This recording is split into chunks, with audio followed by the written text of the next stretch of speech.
Donc la question de Michael, je vais répéter, c'est-à-dire on dit, il y a un midrash, c'est une notion qui apparaît beaucoup dans la pensée juive, que surtout à Rosh Hashanah, on parle du dévoilement de la royauté de Dieu.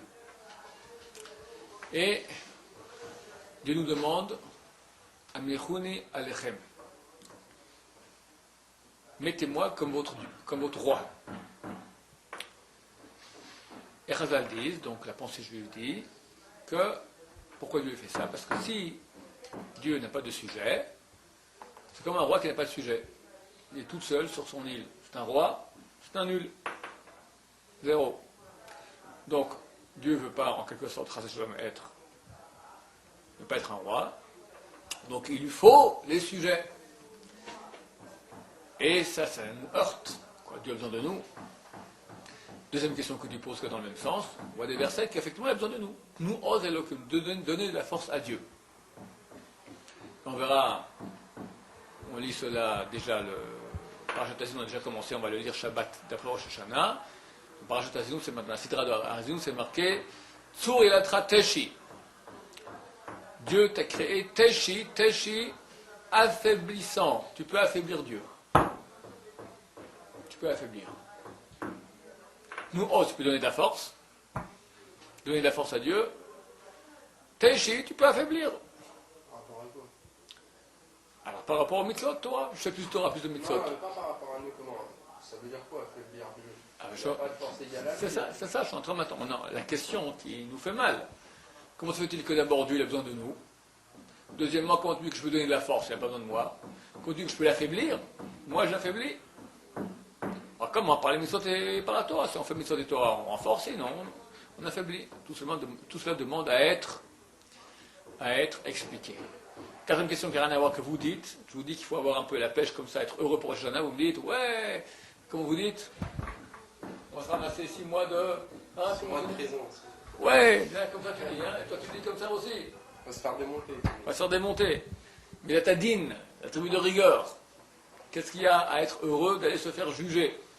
La rigueur de Dieu qui est un scalpel, un scanner terrible. Bonne question. Bonne question. Alors on parle de choses profondes, j'espère que les choses seront claires. Si c'est pas clair, vous m'arrêtez, on répétera tant qu'il faut. Pinader.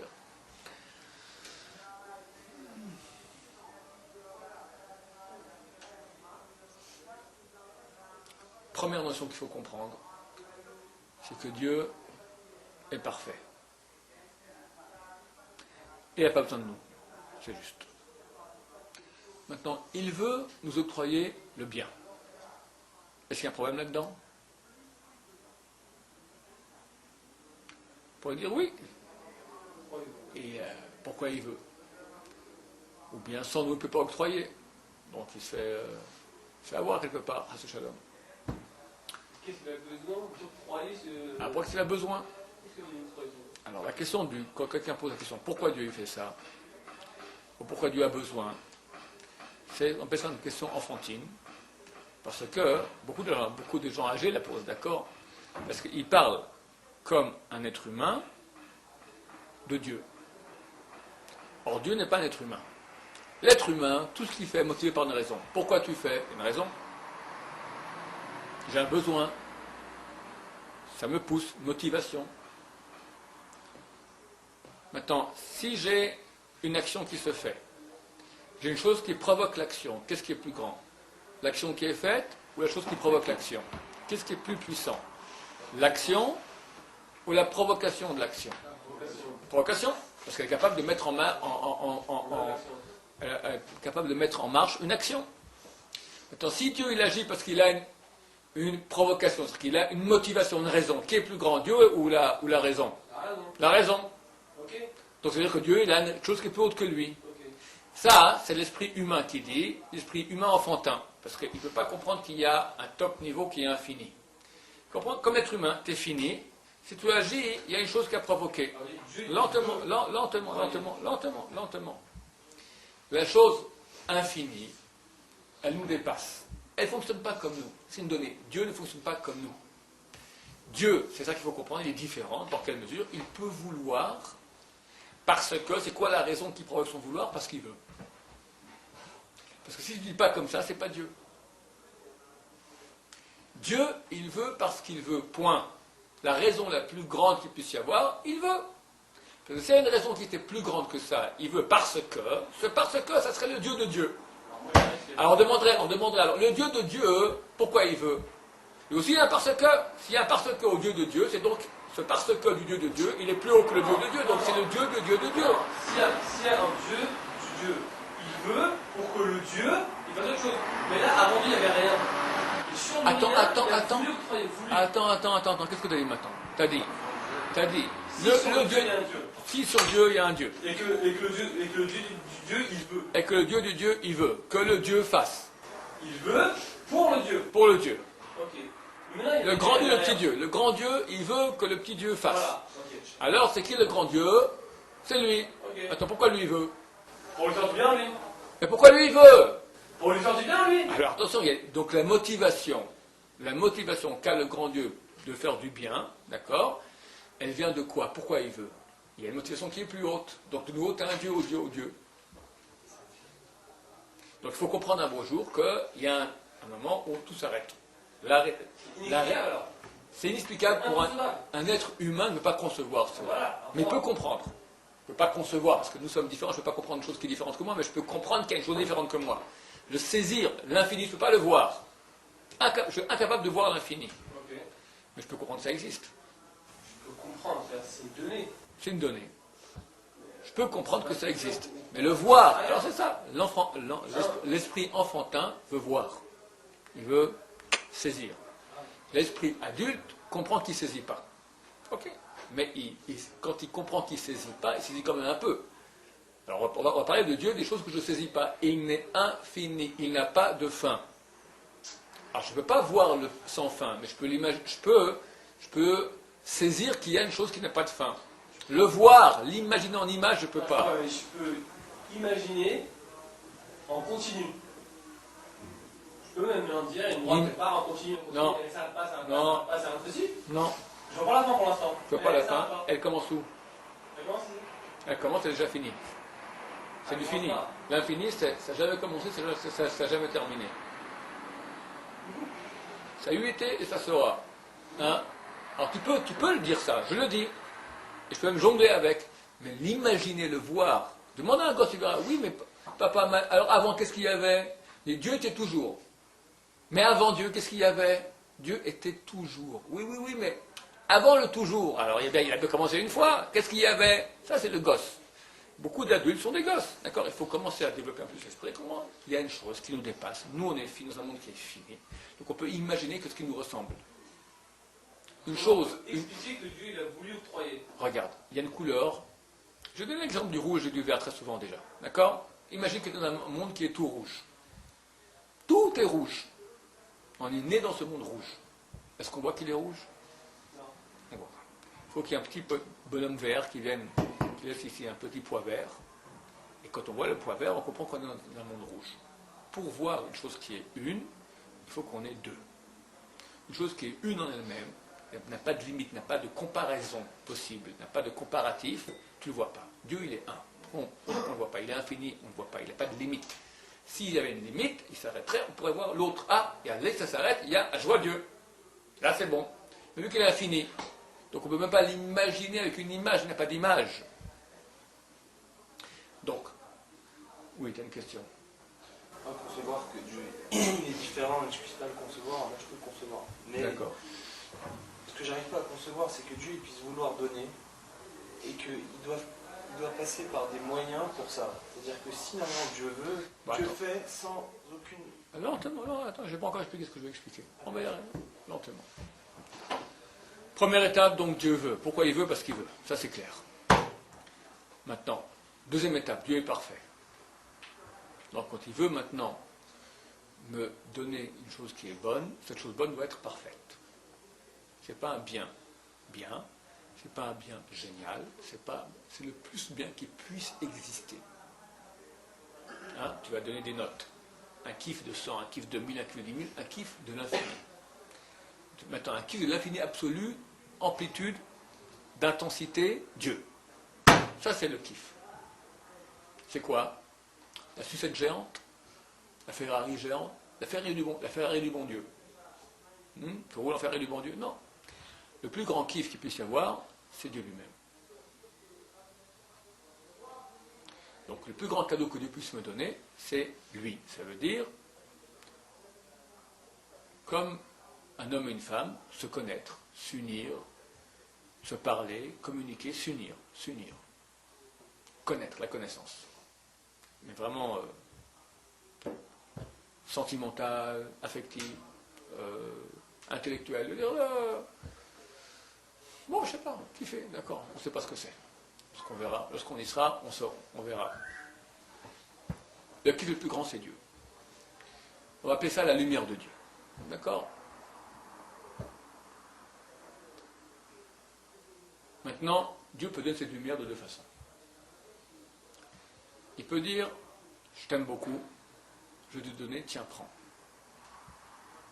Hop, ça sera boum, un gel, un flash de lumière extraordinaire, divine, le flash des flashs.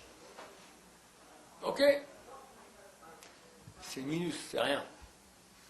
Dieu est parfait, donc le don doit être parfait. C'est quoi un don parfait? Quand j'ai le choix par moi-même de quantifier combien je veux. Ça, c'est la notion profonde que je veux dire aujourd'hui. Si vous avez compris ça, vous avez tout compris. Quand ça dépendra de moi, il y a un flux que Dieu veut me donner. Maintenant, j'ai un choix. Je peux opter pour le flux de Dieu, je peux opter pour le contraire. Pour qu'il y ait ce choix, il faut que le contraire soit appâtant, qui m'appâte. Ça y est, c'est rare, le mal, le mensonge. Il vend de la camelote. Dieu, il y a un, l'autre, il vend rien. Mais il a des arguments de vente extraordinaires. C'est le vendeur des vendeurs. Le mal. Il te vend des films. Tu seras heureux comme ça. Lui, là, rien. Il peut dire, écoute, moi, je te vends Dieu. Mais je ne fais pas de campagne de pub. Il n'y a pas. Pub, les flashs, tout ça, ça c'est lui. Il faut bien qu'il y ait quelque chose. Il n'a rien à vendre. Au moins qu'il ait les flashs. Au moins qu'il ait il a tous les médias avec lui. Bon Dieu, il n'a pas beaucoup de médias. Mais il dit, ma cam, elle est bonne. Je te vends, moi. La vérité, l'éternité, le kiff des kiffs. La vérité. T'aimes la vérité? Quelqu'un, on peut lui dire, c'est attirant. Ça peut être attirant. Des gens ne sont pas pour la vérité à faire des choses extraordinaires. Révolutionner une vie. Ils sont prêts à se donner la mort pour la vérité. Donc il y a un moteur qui s'appelle l'amour de vérité. C'est ce qu'ils vendent, bon Dieu. Mais ça ne se vend pas sur les médias que je vois. Parce que vérité, je ne vois pas. Ni je sens. Ça va pas l'odorat. Ni j'entends, ni je vois. C'est beaucoup plus haut que ça se passe. Maintenant, dans ces deux options que j'ai, quand moi je décide maintenant, par moi-même, au prix d'efforts, difficile parce que le vendeur de Camelot, il vend bien. Et moi j'arrive à le casser. Et j'arrive à aller, je veux ça. J'ai mérité. J'ai mérité. C'est par moi-même que j'ai reçu cela. On a aussi expliqué que si je n'ai pas de choix, je n'existe pas. Si je n'ai pas de choix, je suis un robot. Un robot qui fait tout ce que le bon Dieu a décidé. Est-ce que j'existe? Un robot, il existe? Un robot, il fait tout, il kiffe. D'accord? Il fait de la Ferrari, le Club Med, la plongée sous-marine, du parapente ascensionnel, il va sur l'Everest, il va tout ce que tu veux, sur la Lune. Mais le robot n'est qu'un robot. Il fait que ce que le programmateur lui dit de faire. Est-ce que le robot existe? Il est? Il n'est pas, il n'est rien. Une machine. Les animaux, ils sont pas... Non. Dans le domaine minéral, végétal, animal, même les anges, il n'y a pas d'existence. C'est une pseudo-existence. Ils existent, ils sont là, mais ils n'ont pas de libre choix. Aucun. L'animal, s'il décide de faire ça ou ça, c'est d'après le programme. Il y a des pulsions, d'attirance, d'instinct de survie, de ne pas toucher, il fuit la souffrance, il est attiré par le plaisir, c'est ça. C'est comme un robot, c'est vrai. Comme un robot, complètement. La seule créature au monde qui dépasse toutes les autres créatures, les animaux et les anges, c'est l'être humain, qui lui existe parce qu'il fait ce qu'il veut lui. Lui, indépendamment du programmateur. C'est fantastique. C'est une sorte de dernier... Le bon Dieu, il a créé. Dieu, il a créé maintenant une créature qui peut aller contre lui. Qui fait ce qu'il veut. Il faut être très costaud, hein, Dieu. Je crée maintenant un monde, déjà quelqu'un qui peut faire ce qu'il veut. Je ne suis plus le boss. Il fait ce qu'il veut. Sachant que si je veux l'arrêter dessus... Je peux l'arrêter, mais je n'arrête pas. Et il va, il blasphème, il fait tout. Terrible ce qu'il fait. Et je laisse. Et je laisse. C'est marqué lorsque le temple a été détruit. Jérémie, on dit Hakel, Hagadol, Hagibor, Vanora. Au début de la prière. Le Dieu, quel c'est fort. Le Dieu fort. Gibor, puissant. Hakel, Hagadol, grand, puissant. Et Nora, redoutable. Il a dit il se peut que les ennemis impurs vont comme ça, rentrent dans le Saint des Saints, saccagent tout. Et on dit qu'il est redoutable. Il est grand, il est fort. Je ne peux pas dire ça. Il a arrêté de dire ça. Sont venus d'autres prophètes, on dit, t'as pas compris. C'est ça sa force. Que des gens vont dans son Saint des Saints, saccagent tout, et lui il laisse faire. Personne pour faire ça, d'accord? Quelqu'un qui est faible et qui ne sait pas frapper, on le frappe. Alors il est faible, mais quelqu'un qui est très fort, et on le frappe, il ne frappe pas. Hein? Ça c'est fort. Dieu crée un être humain qui détruit la création de Dieu. Qui fait tout ce qui pourrait, entre guillemets, parce qu'on parle de pas de sentiment, fâcher Dieu. Et lui laisse faire. C'est ça le grand cadeau que Dieu nous a donné, le libre arbitre. Donc, ce qui permet d'exister. Ça veut dire quoi j'existe? Ça veut dire que je peux, c'est moi qui décide combien. Combien je vais là, combien je vais là. Et en fonction de combien je vais m'investir dans le bien, je recevrai. Ça, c'est la clé de compréhension de ce que je veux dire. En fonction de ce que je m'engage dans le bien, je reçois. Ça s'appelle din, ça s'appelle justice. Si Dieu disait pas de justice, on donne à tout le monde. Oui, prenez. Tout le monde prend. Tu n'existes plus. Tu n'existes plus. Tu as la lumière de Dieu, tu n'as pas un mot à dire, tu as reçu, terminé. Mais tu n'existes pas. Tu n'existes pas. Dieu fait autre chose. Il se retire, il se cache. Il dit, tu existes. C'est toi qui décides. Ça veut dire que maintenant, moi je me cache. Il y a beaucoup d'obscurité. Quand Dieu se cache, il y a de l'obscurité. Il y a la lumière. Je peux accéder à la lumière par moi-même. Et en fonction de mon mérite, je reçois de la lumière. C'est quoi en fonction de mon mérite? Dieu va juger. Le jour du jugement. Alors c'est bien d'être jugé ou c'est pas bien? C'est extraordinaire. Parce que quand je suis jugé, ça me permet d'être. Je reçois en fonction de ce que je suis. Je mérite. Quand tu reçois tout ce que tu mérites, c'est à toi. C'est à toi. C'est pas on t'a donné malgré toi, tu n'existes pas. Tu existes. Et tu as reçu de Dieu, tu as reçu du Dieu, tu as reçu du bon Dieu, d'accord? Tu as reçu des comprimés de bon Dieu, si je peux dire en quelque sorte, par toi-même. Et tu les prends et tu reçois. Quand quelqu'un prend des comprimés de bon Dieu, ben, il redevient un peu bon Dieu, d'accord? On devient, c'est marqué dans le Talmud, traité Bava Kama, 75b. À la fin des temps, les sadikim seront appelés au nom de Dieu. On va appeler les gens comme. Il y en a qui a dit ça il y a 2000 ans, ils l'ont crucifié. Mais à l'époque, à la fin des temps, ça sera vraiment. Parce que quelqu'un qui reçoit tellement de Dieu, au bout d'un moment, il reçoit un pouvoir. On aura des pouvoirs. Des pouvoirs comme des dieux. Comme des dieux. Par nous-mêmes. Par nous-mêmes. Attends, imagine qu'on reçoit un pouvoir comme des dieux, mais pas par nous-mêmes. On n'a rien, on est un ange. C'est pas par nous-mêmes. C'est Dieu qui donne. Je suis un ange. Qu'est-ce que je suis? Je suis rien. Je n'existe pas. Zéro. Pour recevoir par moi-même, donc être, il faut que je mérite. Mérite signifie, din signifie justice. Il y a un jour où Dieu doit juger. Ça s'appelle Rosh Hashanah. Donc le jour où Dieu vient maintenant dit, tiens, maintenant tu vas recevoir la lumière que tu mérites. On va juger combien de lumière tu vas recevoir. C'est un jour extraordinaire. C'est ce qui me permet d'être. Parce qu'il n'y a pas ce jour-là. Prenez tous, allez, whoops! On n'est plus rien, c'est-à-dire qu'on a tous tué. On est des animaux, des anges, on est des êtres non existants qui reçoivent de la divinité, mais pas par nous-mêmes. Oui, mon cher ami. Alors, attends. Alors là, j'expliquais pourquoi le jour du jugement, c'est un jour qui est bien. Et ta question était, qu'est-ce que Dieu a besoin de moi? Dieu n'a pas besoin de moi. Simplement, Dieu veut, pour pouvoir m'octroyer le bien, il veut m'octroyer le bien. Maintenant, le seul moyen qu'il y a d'octroyer le bien, c'est qu'il me permette de me brancher avec lui. C'est quoi me brancher avec lui? C'est reconnaître sa royauté. Dans la mesure où je reconnais qu'il est le maître, je reconnais sa royauté, c'est ça le branchement. Quand je reconnais entre un homme et une femme, ma femme vient me fait une chose qui est très gentille, je reconnais, il y a un contact, il y a une relation. Quand je reconnais que c'est lui qui m'octroie tout le bien, que c'est lui qui dirige le monde, que c'est le but du monde, lui, qu'on soit branché avec lui, ça veut dire, tu es le but, c'est toi qui gères tout, de toi tout provient. Quand je dis ça, par moi-même, je ne suis pas obligé de le dire, par moi-même, je reconnais que tu es le grand roi, je te remercie de cela, je te glorifie, je t'aime, j'ai la crainte de toi aussi, parce que tu es énorme.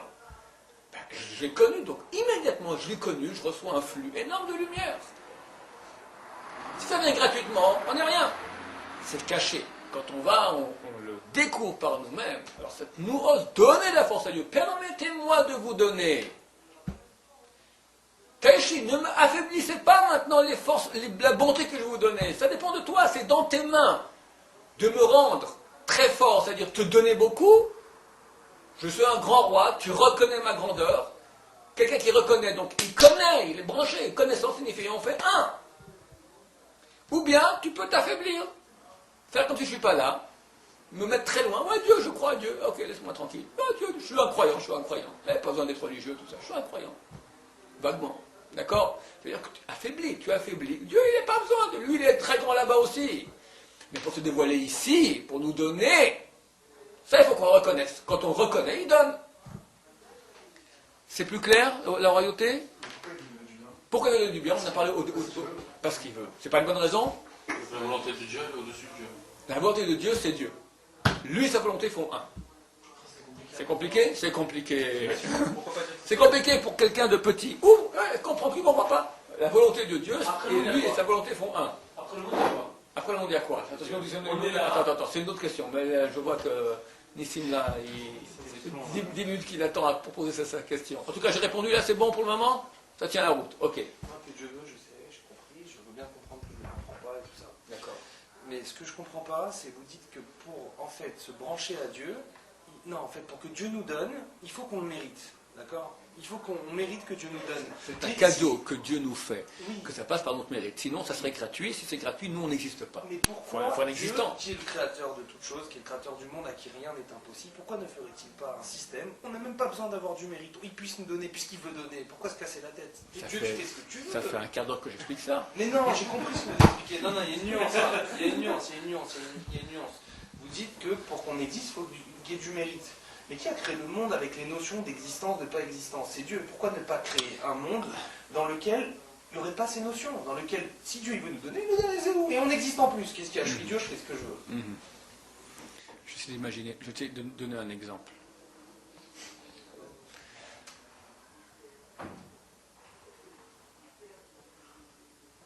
Toi, tu es le bon Dieu.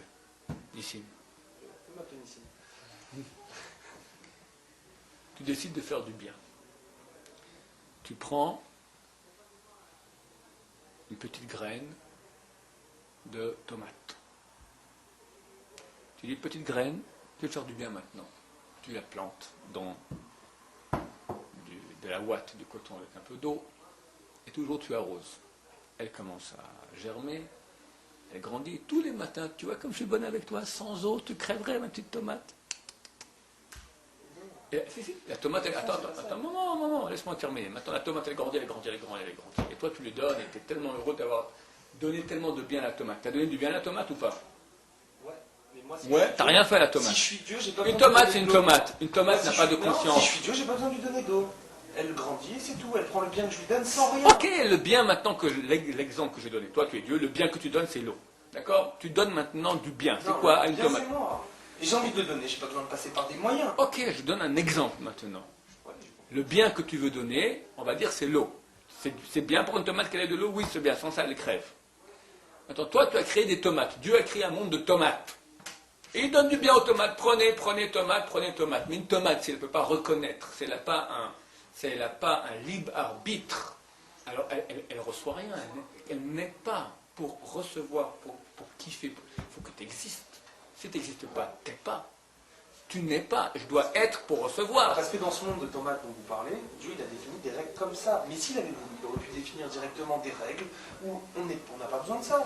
Dieu est un Dieu de vérité. On ne peut pas jouer un jeu. On ne peut pas jouer de jeu. Mais la vérité, c'est lui qui la décide. C'est lui la vérité. Oui. Donc si je décide que la vérité, c'est ça, c'est ça. Mais elle ne peut pas être un mensonge. Je ne peux pas dire maintenant, je Et ne peux parce pas que moi. vous pensez que c'est un Mais non, mensonge, mais parce que non, vous êtes dans le monde mais des tomates. non. Mais si tu dis que c'est la vérité, ça devient la vérité. Peut-être qu'il devait donner le bien, il veut donner le mal. Ah, peut-être Si qu'il t'es veut Dieu, donner alors ça veut dire quoi? Ça veut dire que sa Attends, perfection, attends, le il n'y a, limite, il n'y a pas de jeu. Dieu ne peut pas un beau jour décider, je vais faire un coup d'abracadabra, puis maintenant le mensonge devient la vérité. Dieu ne peut pas. Dieu, Vous avez dit Dieu ne peut pas. je dis Dieu ne peut pas. Dieu ne peut pas, parce que Dieu, il a une réalité, qui est la vérité. On dit ça à Roshana. Hachem, Elohim, Emet, c'est sa réalité. On ne peut pas jouer avec ça. Il dit Dieu maintenant, s'il veut, il peut changer. Ça, c'est un jeu de mots. Un jeu de mots. Dieu, il va changer. Un jour, il est comme ça, et s'il veut, il peut changer de manière autrement. Est-ce que Dieu peut dire le mal s'il veut? Et dire que le mal, c'est le bien, et le bien, c'est le mal? C'est un jeu de mots. Ça ne veut rien dire. Ça ne veut rien dire. Ça ne veut rien dire. Parce que Dieu, il est ce qu'il est.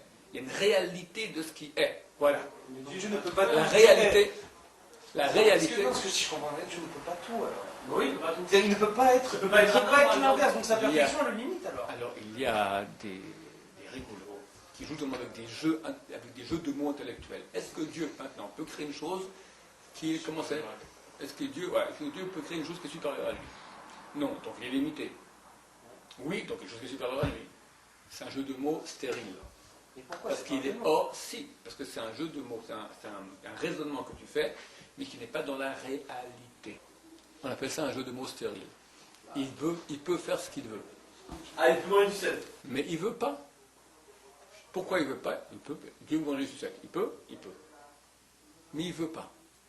Plus loin du 7. D'accord? Il n'y a pas de forme, il y en a C'est un. pareil que pour Qui tout. sait? Pourquoi il veut C'est pas? créer la forme. Peut-être qu'il a Si maintenant il veut créer une forme, il veut se matérialiser et commencer à manger des sucettes, il pourra faire ce qu'il veut. Mais il ne veut pas. Il ne veut pas. Pourquoi il ne veut pas? Parce que c'est hors émet. Il n'a pas. D'accord? Il est émet. Il est vérité. La vérité ne s'amuse pas à manger. Tu me dis, est-ce que Dieu peut être le mensonge? C'est un jeu de mots. Ça ne veut rien dire. C'est hors réalité. C'est hors réalité. Alors il est limité. Il n'est pas limité. Simplement, il est vrai. Et il veut rester vrai parce qu'il veut. qu'on vit maintenant. Il n'y a pas de vérité. Il ne peut La pas y seule avoir. réalité, c'est comme c'est maintenant. Il ne peut pas y avoir. Je vais expliquer peut-être un peu mieux. Il ne peut pas y avoir deux vérités. On est d'accord là-dessus? Il ne peut pas y avoir deux vérités. Non. Non. Non, c'est des facettes de vérité. Deux réalités. Deux vérités, il ne peut pas y avoir. Deux réalités, il n'y a pas deux. Il y a une réalité. Il n'y a pas deux réalités. Est-ce qu'on peut voir que Dieu existe et Dieu n'existe pas à la fois? Voilà, tu comprends qu'on est dans le stérile. Quand tu me dis qu'il peut y avoir une réalité, s'il veut Dieu, qui est à la fois que Dieu existe, Dieu n'existe pas, on est dans le jeu de mots, on n'est pas dans la réalité. Mais il arrive bien à nous faire croire. Il arrive bien à nous faire croire qu'il n'existe pas. C'est un mensonge. Mais dans la réalité, il existe ou pas? Ben, les deux à la fois. Ça ne veut rien dire. C'est une phrase qu'on peut dire, mais qui ne veut rien dire. Quand on parle de la vérité, on parle de la réalité. Il y a une réalité. Il y en a une. Maintenant, tu me dis, Dieu, il peut changer de réalité. Qui change de réalité? Non, parce que la réalité, elle est une. Il n'y a pas de jeu. C'est pas que Dieu un jour veut comme ça et nous on veut comme ça. Ça c'est humain. La réalité, elle est une. C'est sa réalité. Voilà. Donc, elle ne changera jamais. Elle est infinie, elle est une. Dieu est un, c'est-à-dire, c'est inchangeable. C'est la réalité. That's it. C'est tout. Et si c'était changeable, si c'était. Ça ne serait pas la réalité, ce ne serait pas la vérité. Ça ne serait pas. Ce n'est pas un jeu qu'on décide un beau jour, ça c'est la vérité. Et puis un beau jour, alors on fait une autre vérité. Ce n'est pas des vérités, ça. Ça c'est des pièces de théâtre. Dieu ne crée pas quand il dit maintenant je crée la réalité de la vérité, je fais une pièce de théâtre. Puis un beau jour, je balance la balance, j'en fais une autre. Il y a une seule réalité qui est la réalité. Et il ne peut pas y avoir une autre. C'est pour ça que Dieu, il est un, il est infini. Mais on le émet en lui-même. Comment il est devenu émet comme ça? Qu'est-ce qui fait que le émet c'est émet? Comment, par où c'est passé? Je répète ta question sans bien comprendre, mais au moins peut-être en répétant, ça viendra. Dieu, il est émet. Dieu, il est donc, ça veut dire il est vrai, ça veut dire qu'il a une réalité. Il n'y a pas de Emet plus Emet, il n'y a pas de réalité plus réelle que lui. Il n'a pas créé ça. Comment il est devenu? C'est pas comme. Ouais, c'est un peu ça. Parce qu'il est. Il n'a pas créé ça. Ok, alors tu veux comprendre Dieu. C'est vrai que je n'aurais pas D'accord, compris. donc ça, il n'y a pas de réponse. Voilà, pas de réponse. Pour comprendre Dieu, il faut être plus haut que Dieu. Il n'y a pas. Il n'y a pas plus haut. Après le monde, il y a quoi? Alors une autre question de Gary maintenant. Après le monde, qu'est-ce qu'il y a? Eh bien, il y a une chose fantastique qui se passe. Nous. Après le monde, tu parles après notre vie? Après notre vie? Ouais. Après notre vie, pas après le monde, après Après le Mashiach. 6000 ans. Voilà. Alors après, quand vient le Mashiach, le mal, il est égorgé. Donc il y a un grand dévoilement de bien, de la vérité de Dieu. Donc on a beaucoup moins de libre arbitre. Donc on existera moins quelque part. Mais quelque part, il y aura beaucoup plus de lumière, Ça veut dire que de Dieu, connaissance de Dieu. Dieu, il a toujours été. Toujours, c'est même pas défini par le temps. Toujours. Et dans toujours, je vais créer un monde, je vais créer des hommes, et à l'infini après, ils vont rester avec moi. Ouais, tu as dit, mamache fantastique, c'est très juste. C'est très juste. Où est ton problème? Je vais répéter ce que tu as dit parce que les gens ne comprennent pas au micro. Dieu, il a toujours été. Un beau jour, il a créé des hommes. Et après, ils vont être toujours avec moi. Et où est ton problème là-dedans? Où est ton problème? De temps là-dedans. Hein? Avant que nous, on existe. Oui. S'il a toujours été, donc en fait, on existait déjà. Donc, toi, tu dis maintenant, ta question, si je comprends bien, c'est comme ça. Dieu, il a toujours été. Il n'y a pas de temps. Il n'y a pas de temps chez lui.